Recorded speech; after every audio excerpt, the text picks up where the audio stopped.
point. So we begin our consideration of, how to reason well with our only starting point, which is right now, which is common sense.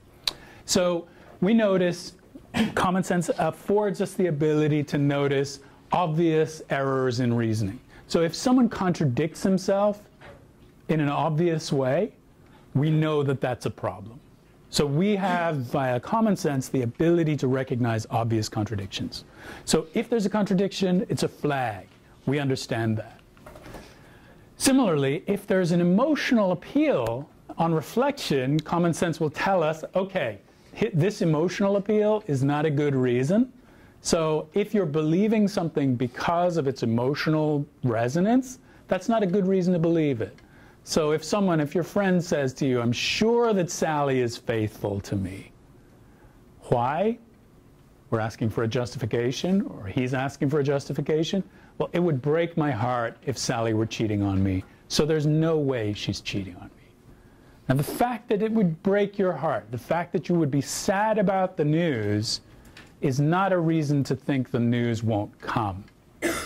Okay? All right. So common sense, you don't need to take a course in logic or a course in critical thinking to understand that there's a mistake here, right? Everyone sees that. Very simple.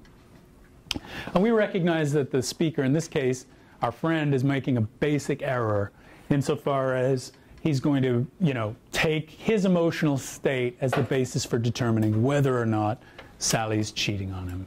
So it might be the case that she's cheating on him and that the victim's heart will break, right? That might be the case. Go ahead. So Josh, right? It's Josh, right? We're trying to think rationally. We need to put all of our emotions away. We need to be very careful, as Josh is suggesting, about the influence of things like emotion, the things like affiliation, etc. Yeah, we need to be very careful about those.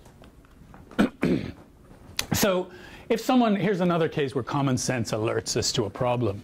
So if someone clearly threatens us or uses threats of violence or threats of coercion, then clearly common sense says that's not a good argument. So if you don't agree that Wichita is the capital of Kansas, I will kick you, /ostracize you, /dox you, /have you fired, etc., right? Yeah?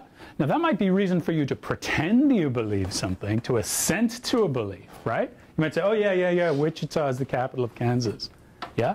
But it's not a good reason for you to actually believe something, right? And common sense sees that right away. We recognize that if we're being coerced, that we're not being rationally persuaded. And we'll talk about rational persuasion in a second. Why does so many riots go on? Sorry?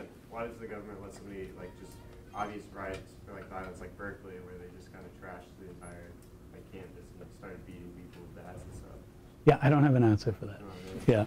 Yeah. Okay, so in addition then to direct threats, right? Yeah, so direct threats, like I'm going to dox you, I'm going to ostracize you, I'm going to kick you, etc., etc. There are going to be attempts to distract or mislead us, right? And so common sense also sees that. So we are, for example, if we see, for example, these distracting or non sequitur style arguments, let's say here, Lucas is ugly, therefore Lucas is smart. Common sense. You don't need, again, to take a class in critical thinking or logic to see that that's not a good argument, right? It has a therefore in it. It is sort of like an argument, and we'll see in a second what arguments are, but it's not a good argument, right? Everyone in here sees that that's not a good argument, right? That's an example of what we call a non sequitur. Okay, oranges are sweet and round. Onions are round, so onions must be sweet too. Well, that's not a good argument either, right? Now, on first glance, this one, Lucas is ugly, therefore Lucas is smart, everyone gets. And you don't even have to process that. Yeah? You all see that. The second one, it feels wrong because you're talking about onions being sweet, but it might take a few steps for you to see, why is this a non sequitur?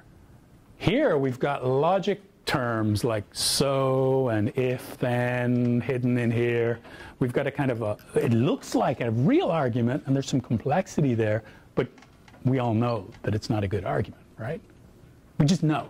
Yes, ma'am? Are non sequiturs kind of like when kids like don't have logic and they make like weird arguments because that's like their scope of Yeah. So children will come up with non sequiturs all the time. Yes. Yeah. That's true.